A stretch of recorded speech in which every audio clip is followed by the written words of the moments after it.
Sa umaga, abala ako sa pagtulong sa plantasyon at pagplano kung paano tatakas papuntang USA. Sa hapon na gabi naman, tinatawagan ko si Arya para kumustahin ang araw niya. Habang tumatagal nga, mas larang lumalalim ang pagtitiwala ko sa kanya.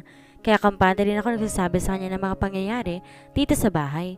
Kagaya ng pagtatalo namin ni Daddy dahil pinagsishift niya ako sa business administration. Pati na rin ang plano kong pagsunod kay Lizzie sa ibang bansa. Walang ibang nakakaalam niyon kundi siya lamang. Are you close with Arya Cristobal, right? Natigilan ako sa pagkain dahil sa biglang tanong ni Daddy. Nagtataka man dahan-dahan akong tumango. Yes, Dad? He nodded and smirked. Good then. Di ka na mahirapan pakisamahan siya kapag kinasal na kayong dalawa. I stopped on my track as my gaze went up at him curiously. Did I hear it right? What do you mean, Dad? Kasal? Hindi siya sumagot. Bagko sinulapan lamang niya si Mommy na parabang sinasabi na siya ng bahalang magpaliwanag sa akin. Naratili akong kunot ang noo at pabalik-balik ang tingin sa kanila. Ganito kasi yan, anak. Hindi ba nga pero malaking utang sa atin ng mga Cristobal. Mom, can you please get straight to the point? I got her off, getting impatient. You and Arya are getting married. You don't need to know the whole agreement and details since hindi mo rin naman maiintindihan. What matters most is maayos ng usapan sa pagitan namin at diborsyo. Dad, is this some kind of a sick joke? I shouted. My eyes widened as I aggressively stood up from my seat. Akala ko ba hindi naniniwala ang pamilya natin sa mga ganyan? Ano na naman ba tong kagaguhan na to? Bakit ba kailangan nilang palaging idawit ang personal na buhay sa negosyo? He was taken aback by my sudden outburst, but later on, he clenched his jaw. Carlos, your voice! Saway sa akin ni Mommy pero hindi ko siya pinakinggan. Nanatili ako nakatitig kay Daddy na printing sumisimsim sa kanyang kape at parang wala nang pakialam kung magwala man ako dito sa kanyang harapan. Stop with your shits, young man. No! Tell that to yourself. Stop with your shits. Stop deciding what to do in my life. Hindi ako robot at mas lalong hindi ako sunod-sunuran mo. Sigaw ko dahilan para matunog siyang umisi. May karapatan kaming pakialaman ng buhay mo dahil magulang mo kami. Look at yourself. Check your things. This house, your cars, whatever. Sa tingin mo ba magkakaroon ka ng lahat ng iyan kung hindi dahil sa akin? It's your responsibility to give those things to me. Huwag mong isumbat palagi sa akin yon. Mariing tugon ko. At bakit hindi? Dapat lang para matauhan ka. Pinagbigyan kitang kumuha ng lintik na architecture na yan kahit na dapat sa negosyo ka naman talaga. So ano? Babalik na naman tayo sa issue na yan. Dad, nandyan si Aya. Sa aming dalawa siyang mas interesado sa pagdinegosyo. I pointed out but he only shook his head. The disappointment was clearly evident through his eyes. Let's stop this bullshit conversation. Nonetheless, you're still getting married to Arya. Let's just wait until she turns 18. I have a girlfriend. I spat. Then break up with her. Hindi na natin kailangan ng mga kontis. Aniya kaya masarang nalaglag ang aking panga. Mas kailangan natin na mas maimpluwensyang tao ngayon at iyon ay mga Cristobal. Arya will never agree to your goddamn plan. She did. She already agreed, son. A smudge grin formed on his face as he arrogantly fixed his necktie. Ikaw na lang ang nagmamatigas. I was left dumbfounded at that time.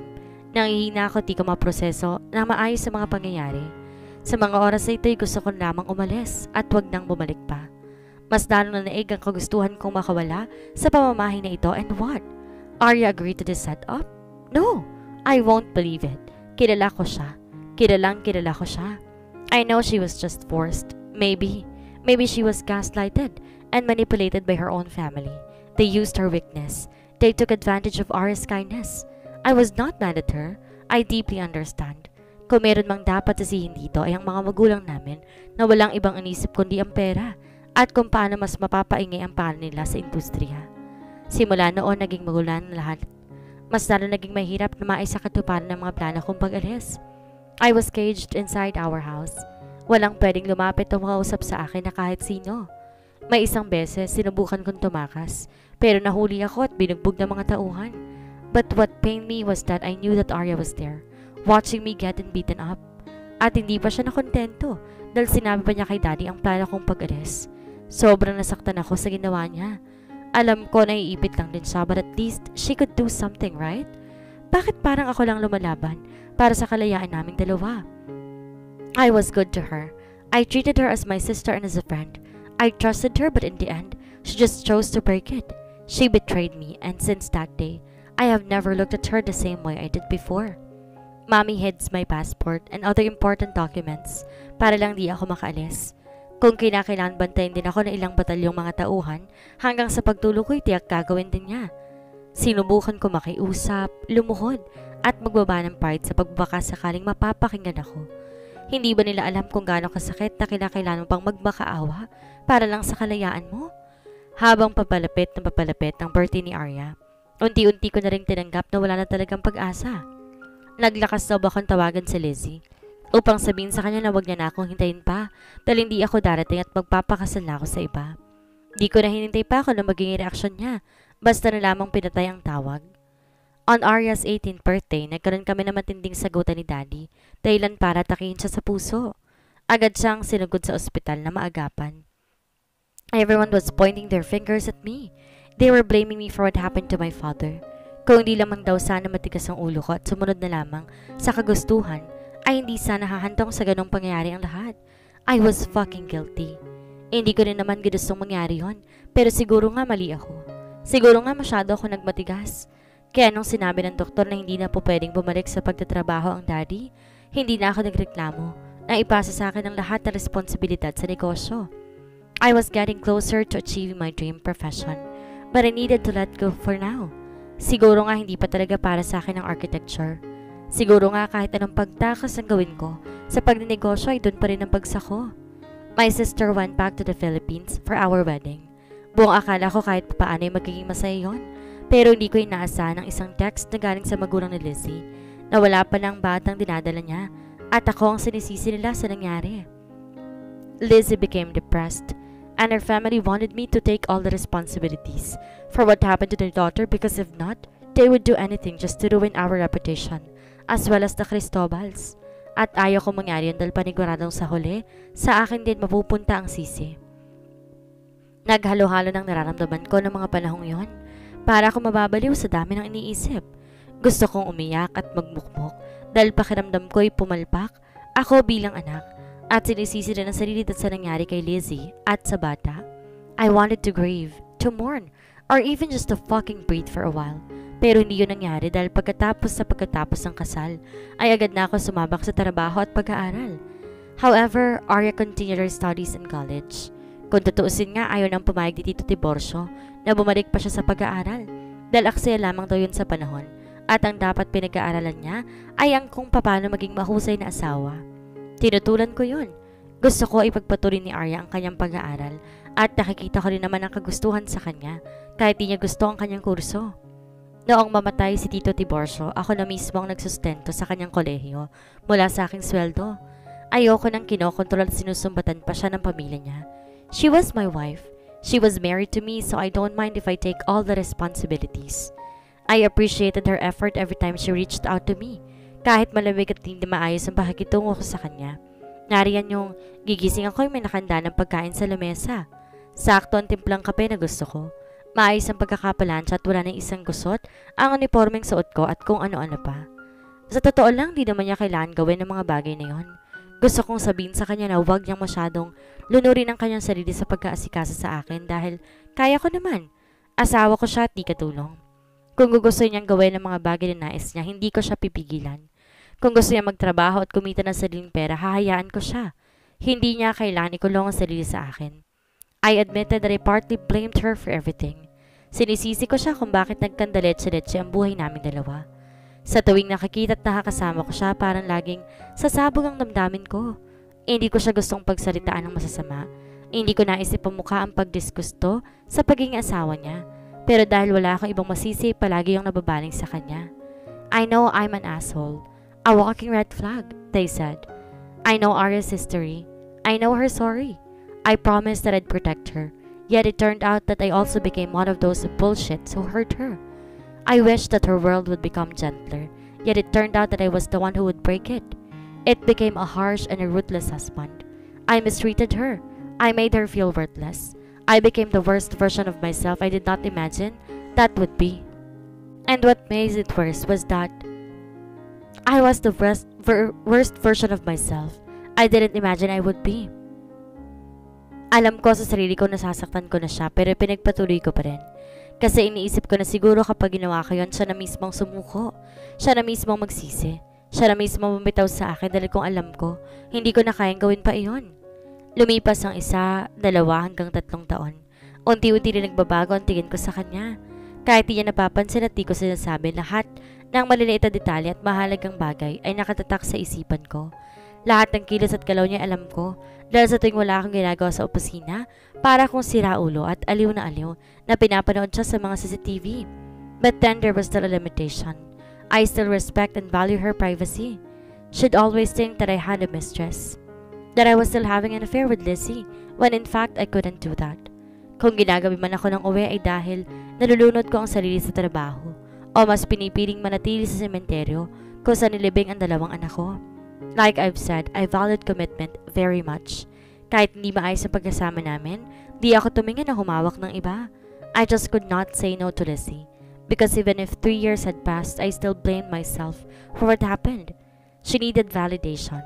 Hindi nakakayanin pa ng konsensya ko kung pati sa kanya ay may mangyayaring hindi maganda. Minsan naiisip ko na gusto ko nang makawala dito sa guilt na nararamdaman ko.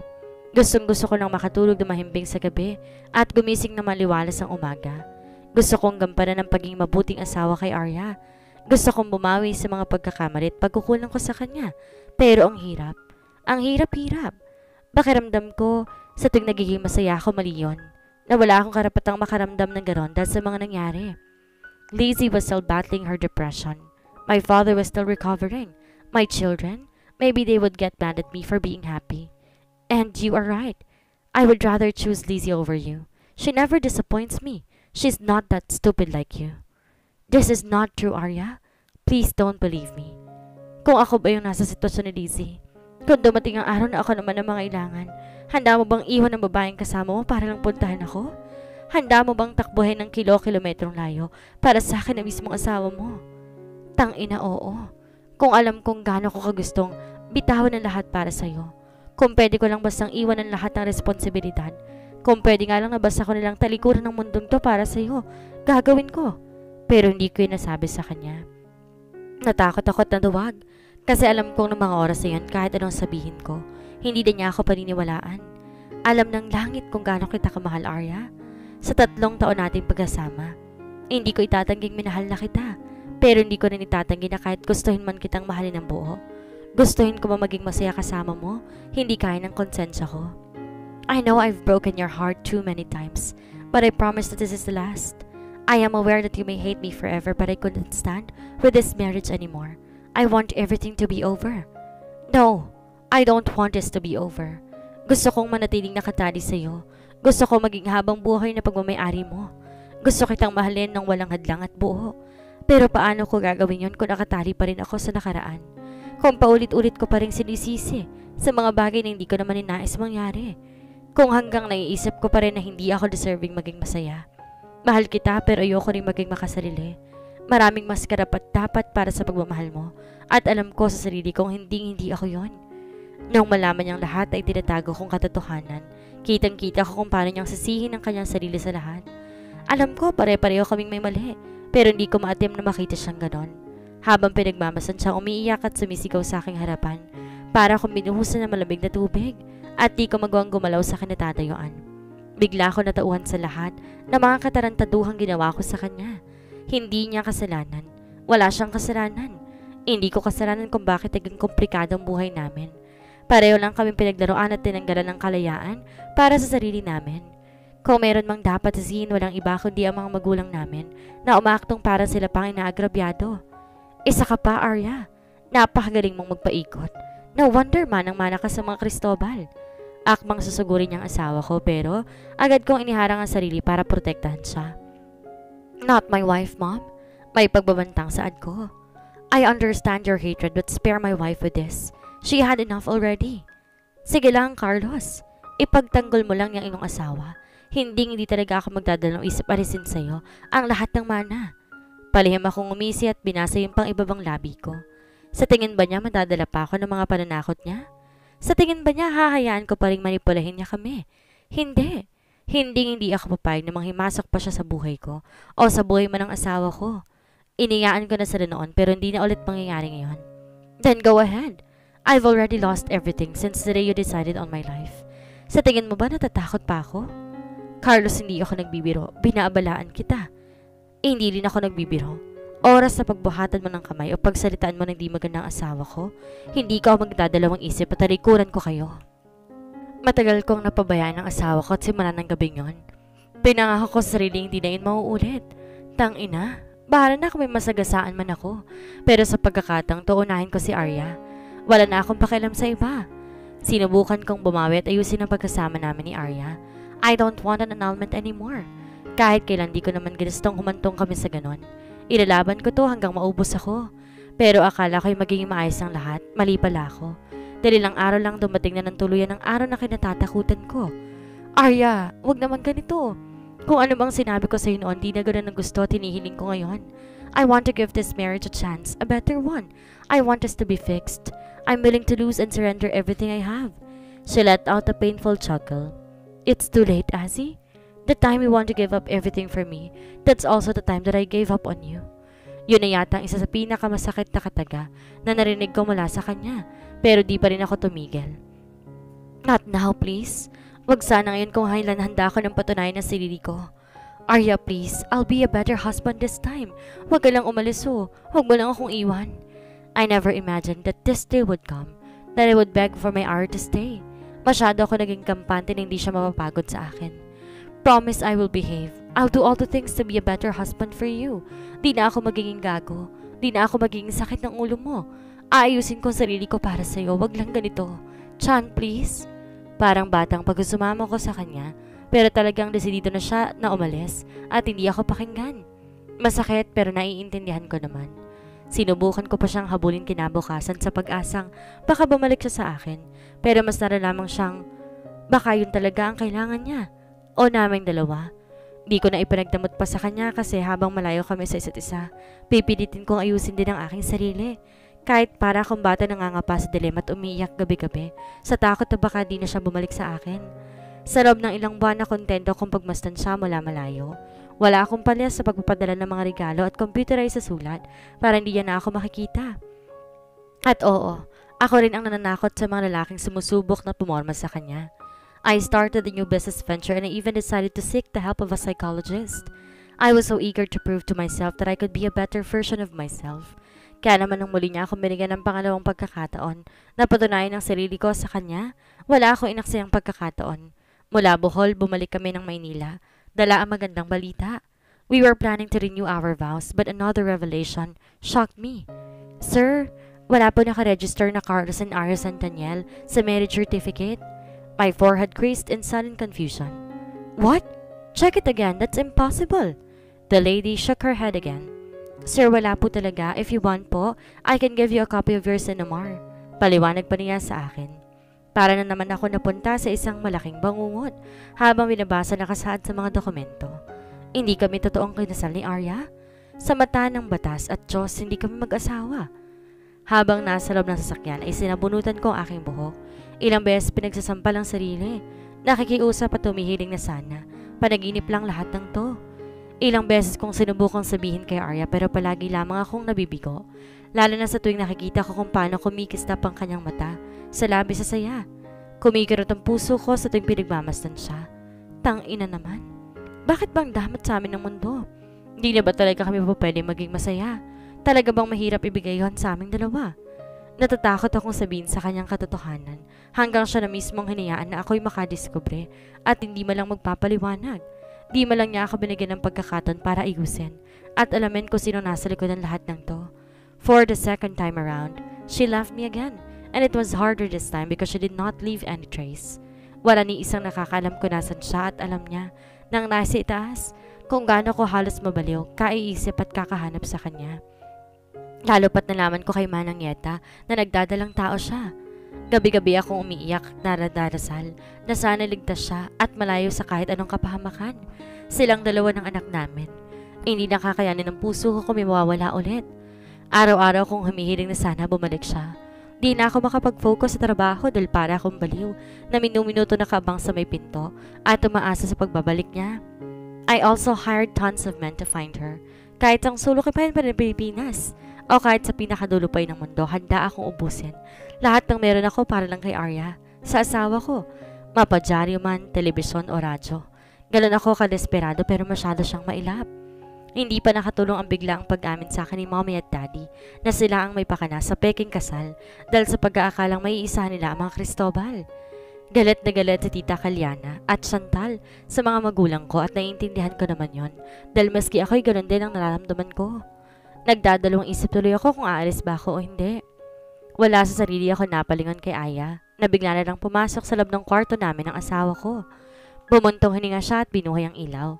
Napapikit ako sa liwanag na dulot nun. Literal kasing nanatili lamang ako sa dilim. Hindi ko kaya makitang bukas ang lahat ng ilaw sa mansyon dahil sa bawat sulok si Arya ang nakikita ko. Tama na yung kakainom mo, kuya. Padabog niyang inagaw sa akin ang hawak kong beer. Gusto ko magprotesta sa ginawa niya, pero pinanlakihan niya ako ng mga mata kaya wala ako nagawa, kundi mapasimangot na lamang. Umayos ako ng pagkakaapo sa carpet. Sinuklay ang aking buhok gamit ng mga daliri. Ano ba kasing ginagawa mo rito? Namamaos kong tanong at pinasadaan siya ng tingin, mula ulo hanggang paa. At bakit bihis na bihis ka? Aalis na ako, kuya. She gave me a weary smile, but I did not. Marahas ako na parinok at umiwas ang tingin sa kanya. Pati ba naman ikaw, iiwan na rin ako? Sino lang ang natitira para sa akin? I wanted to voice it out but it sounded so selfish. Kailan ka babalik? Kailan mo babalikan si kuya, ha? Pinigilan ko ang pagkabasag ng aking boses. Pero, nainis lang ako nang wala ko nakuhang matinong sagot mula sa kanya. Imbes na ramdaman ko na lamang ang mahigpit niyang yakap sa akin. Yakap na para bang yun ang huling pagkikita naming dalawa. Basta, babalik din kaagad ako. At sana pagbalik ko'y masaya na. Kasi nasasaktan ako kapag nakikita kitang ganyan. She gasped and wiped her tears immediately. I hugged her back and leaned on her shoulders. Doon ay para akong batang umiiyak ng umiyak at nagsusumbong sa kanya sa lahat ng nararamdaman ko. Babalik ka? Mag-iingat ka kasi mababaliw si kuya kung pati ang aya ko'y mawawala. She then chuckled. Kuya, ano ka ba? OA mo, hindi pa ako mamamatay. Muli niya akong hinapit para sa isang mainit na yakap at naramdaman ko ang pagdampi ng halik sa aking noo. Hindi niya ako binitawan hanggang sa makatulog ako. Pero putang ina, kung alam ko lang sana hindi na rin ako gumising. Lalo nang kinaumaga na isang napakasamang balita ang bumungad sa akin. Carlos, wala na si Aya. Iniwan na niya ako. Louis sobbed from the other line. I could hear his cry as if he was like a broken glass at that time. Iniwan na niya tayo, tang ina. Hindi magandang biro yan, John Louis. Susuntukin kita. Nanginginig ang boses na pagbabanta ko, pero mas lalo lamang lumakas ang hagulhol sa kabilang linya. Sana nga nagbibiro lang ako, Azzy. Sana nga, bangungot lang to kasi ayoko. Hindi ko kaya. He cried. Natiling awang ang labi ko at dala ng labis sa pangihina. Nabitawan ko ng cellphone ko. Tulala ako hanggang sa makarating kung saan nangyari ang plane crash. Noong una hindi pa ako kumbinsido na siya yon. Pero na makita ko mismo na malapitan ang bangkay, doon na ako tuloy ang nawala ng malay. Buong burol hanggang libing para akong baliw at di makausap ng matino. Ganon si Louie. Mabuti na lamang nariyan si Dewey para pansamantala na tumulong at pangunahan ng investigasyon na nangyari kay Aya, pati na rin ang paghahanap kay Arya. Hindi ko alam kung paano siya pasasalamatan sa lahat ng tulong na binigay niya kahit patid kong meron din siyang kinakaharap na sariling problema. Meron na ako nahanap na lead kung nasan si Arya. Pupuntahan ko agad siya. Saad ko kay Chantal na kinanutan niya ako ng noo. Seryoso ka ba dyan? Magsama ka ng tauhan kung ganon. Hindi na. Are you hearing yourself, Carlos? Baka kung ano na naman ang mangyari sa'yo. The last time na ginawa mo yan na hold up ka lang. Sermon sa akin ni Tita Kalyana. Hindi. Hindi ka aalis. Siguraduhin mo na natin si Arya yan. She added and I heaved a sigh. Ilang beses na ako nalokot na uto pero hindi pa rin ako sumusuko. Walang dahilan para gawin yon, lalo na't para kay Arya at sa anak naming dalawa. Sa dinami-rami ng pagdaanan namin, ngayon pa ako bibitiw? Ngayon pa ba ako mawawalan ng pag-asa? Muli ko siyang nahanap. Sa isang malayong isla ko saan mapakalayo sa kabihasnan. Doon ko siya natagpuan. Hindi ako makapaniwala na kaya niyang tumira roon, lalo na't di naman ganoon ang buhay na nakagisna niya sa Maynila. Pero kalaunay na panatag na ng damdamin ko dahil nasa mabuti siyang kalagayan. Nung una akala ko asawa niya yung si Elias pero hindi pala. Nagselos ako, oo. Pero nakita ko namang mabuti siyang tao. Siya ang tumiyong ama sa mag-ina ko. Siya ang sumalo sa responsibilidad at malaking respeto ang binigay niya kay Arya. Kaya't sino ba naman ako para magalit sa kanya? Sino ba naman ako para magtapang-tapangan at magalit? Gayong wala naman siyang ginawang masama. Minahal ko ang mag-ina mo at itinuring ko silang parang sa akin. Saan niya habang pareho kaming nakatanaw kay Arya at Asher na nagkukuritan sa dalampasigan. At nagpapasalamat ako sa iyo sa lahat ng ginawa mo. Hindi ko alam kung paano ko susuklian ang lahat ng yon. Hindi naman nakakailangan. Sumulyap siya sa akin at gumiti. Tinapik niya ako sa balikat. Masaya ako na malamang di ka sumukong hanapin sila. Kahit imposible, kahit mahirap. A tiny smile escaped from my lips as I eyed them lovingly. Mas mahirap kapag wala sila, Elias. Sila na lamang ang meron ako. At sana pag-ingatan mo dahil maswerte ka sa kanila. Sa nakikita ko ngayon ay wala akong pinagsisihan sa ginawa kong pagkasabi sa iyo kung nasaan sila. Dahil ginawa ko lamang ang sa tingin ko ay tama. Ang totoong makapagpapasaya kay Arya. Walang perpektong asawa o ama, pero panatag ang loob ko dahil alam kong sa tamang tao siya napunta. Mahabang litanya sa akin kaya nangilid ang mga luha ko. Maraming salamat sa pag-aalaga mo sa kanila. Alias, hindi ko ipagdadamot sa'yo si Asher. Tatay ka na rin niya. Talaga? I nodded my head and smirked. But promise me that you will take care of Lizzie the way you took care of Arya. Masama lang ugali niyan but she deserves the world too. Namula ang kanyang muka at napatuwid sa pagkakatayo. Hindi siya sumagot, bagos umiwas lamang siya ng tingin, kaya mas lalo ako natawa. Noong binigyan ako ni Arya ng pagkakatang bumawi sa anak namin, talagang ginawa kong lahat na makakaya kong gawin. Sa loob ng 3 taon ng pagkaligaw at pagkawala, ngayon ko lamang ulit naramdaman sa buhay ko at humihinga. Nirespeto ko ang desisyon ni Arya na manatili muna kaming kaswal sa isa't isa hanggang sa unti-unti na naming ibalik ang aming pagkasama. Muli kaming ikinasal at sa pagkakataong to ay mas maayos at mas matibay na ang binubuo naming pamilya. I forgave you. Nag-angat ako ng tingin sa asawa ko na nakatingin lamang sa lapida ng kanyang ama. I stared at her with full of awe and amusement in his eyes. Kahit tumalaki na ulit ang kanyang tiyan dahil muli siyang nagdadalang tao, ay napakaganda pa rin niya sa paningin ko. Fresh na fresh, parang tomato. Pinapatawad na kita. Hanggat sa huling sandali, hindi ko naramdaman na meron akong ama. She muttered and smiled painfully. I let out a sigh and caressed her back to reassure her that I was just there. I did not say any words. Oras niya ito para sa tatay niya. Kahit hanggang huling sandali, Ate Chantal, yun lamang ang bukang bibig mo at hindi ako. Pinapatawad kita kahit na kailan. Hindi ko naman naramdaman na nagpakama ka sa akin. You only see me as a fruit of your mistake, but it's okay. Naintindihan ko naman na mahirap para sa'yo. Wala akong sama ng loob pero panghihinayang ay meron. Kasi sayang, sana man lang binigyan mo ako ng chance na mas makilala. Kung nabuhay ka lang sana ng mas matagal, siguro magiging proud din sa akin kahit papaano kasi matapang ko nalampasan ang lahat ng pagsubok. Matapang ko hinarap at tinanggap lahat ng mga pagkakamali ko. Marahan niyang pinunasan ang masaganang luha na lumandas sa kanyang magkabilang pisngi. Pinapatawad na kita sa lahat ng pagkukulang mo sa akin bilang ama at sana nga ipatawarin mo na rin ako sa lahat ng pagkukulang ko bilang anak. Hindi man ako binigyan ng pagkakataon na sabihin sa iyo to, pero minahal kita, Daddy, at sana sa sunod na buhay, kung sakali mang ikaw muli ang maging ama ko, sana itanggap mo na ako. She sobbed like a kid and I pulled her for an embrace right away. Nang bumitaw siya sa mukha ko ang panyo, ay kinuha ko sa aking bulsa at iniabot iyon sa kanya. Siniklop ko ang kanyang buhok para hindi yon sumasabog sa kanyang mukha. Matapos ang kanyang mahabang litanya, ako naman ang nagsalita. Wala naman akong ibang gustong sabihin, pero dahil nandito na nilang naman sila, ay hindi ko na palalampasin. Salamat. Bumuga ako ng hangin at kita ko ang pagbaling ng tingin sa akin ng asawa ko. Salamat dahil sa isang gabing pagkakamali ay may dumating na tama sa buhay ko. Carlos, sa totoo lang, Tito Tiborcio, ang swerte mo kay Arya. Masyado mabuti ang puso niya dahil, tingnan mo, kahit di ka naman mukha nagsisisi, pinatawad ka pa rin niya. Sana magkasama na kayo ni Daddy kung nasan man kayo noon. Sana bago kayo nawala sa mundo ay napagtanto ninyo ang mga mali ninyo. You made our life fucking miserable. Mga pala desisyon kayo. Mga matatandang pangit ang mindset. Pero sige, Para sa ikasasay ng puso ko at ng babaeng mahal ko, pinapatawad ko na rin po kayo. Narinig ko pa ang mahinang pagtawa ni Arya. Sa gilid ko kaya napangisin na rin ako.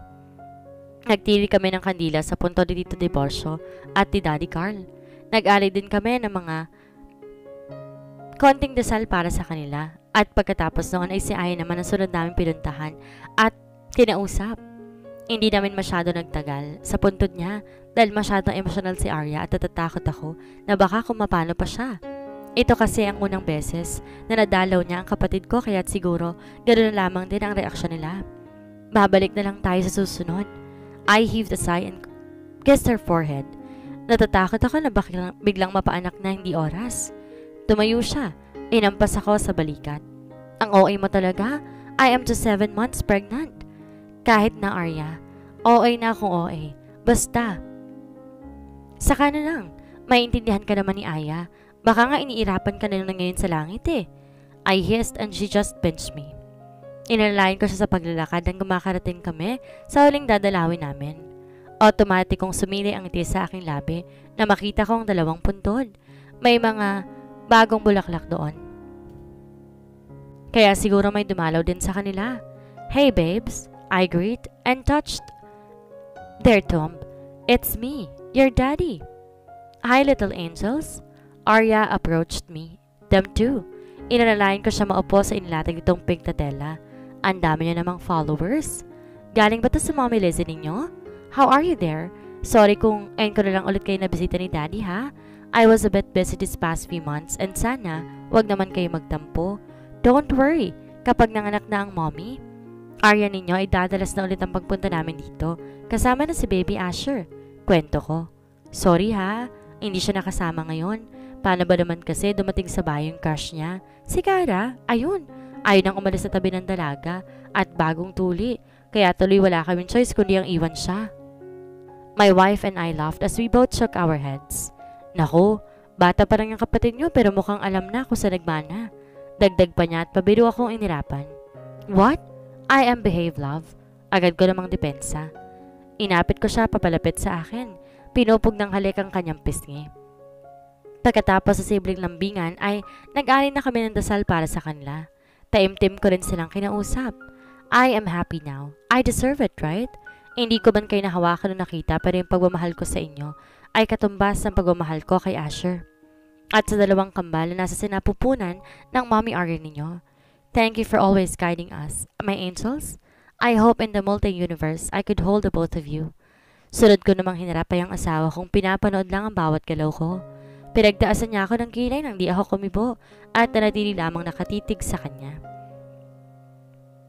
What's with that stare, Mr. Centennial? She asked, chuckling. I heaved a dreamy sigh as I reached for her forehead to gently kiss it again.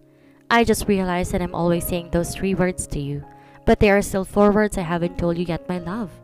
4 words? Her brows furrowed as she looked at me curiously. What is it? Naalala ko noon na madalas niyang sabihin sa akin na bunga lamang siya ng pagkakamali, na siguro kung mawala man siya o maglaho na parang bula, ay wala daw makakapansin. Pero mali siya dahil nandito ako. Nandito ako. Ang laging mga mata at atensyon ni nasa kanya. Mawala lang siya saglit sa paningin, natataranta ng aking buong sistema. Siya na ang tinuturing kong. Sa lahat ng pagkakamali ay siya lang ang bukod tayong tama. Siya na palagi kong pinagpapasalamat. Sa itaas dahil kung wala siya ay para kong batang ligaw na hindi alam kung saan pupunta. Matagal akong tumitig sa kanya bago sumili ang sinserong ngiti sa aking labi. Thank you for existing. Without you, breathing means nothing. Marriage was not some kind of fairy tale. It was not as beautiful as we'd seen in the movie. It will be difficult and painful, and it will only last because 2 people make a choice to keep it, fight for it, and work for it. I made unjustifiable mistakes in the past. My wife has been mistreated, neglected, and even taken for granted. But the new version of me was now ready to make her feel loved, heard, and respected, the way every person we love should be treated. Natapos na naman po ang isang kwentong kinapulutan natin ng aral at inspirasyon. Sana po'y samahan niyo ako sa panibagong kwento na ibabahagi ko sa inyo. Muli po, ito ang Pinoy Top Series. Lubos ang pasasalamat sa inyo. Palagi pong mag-iingat ang lahat.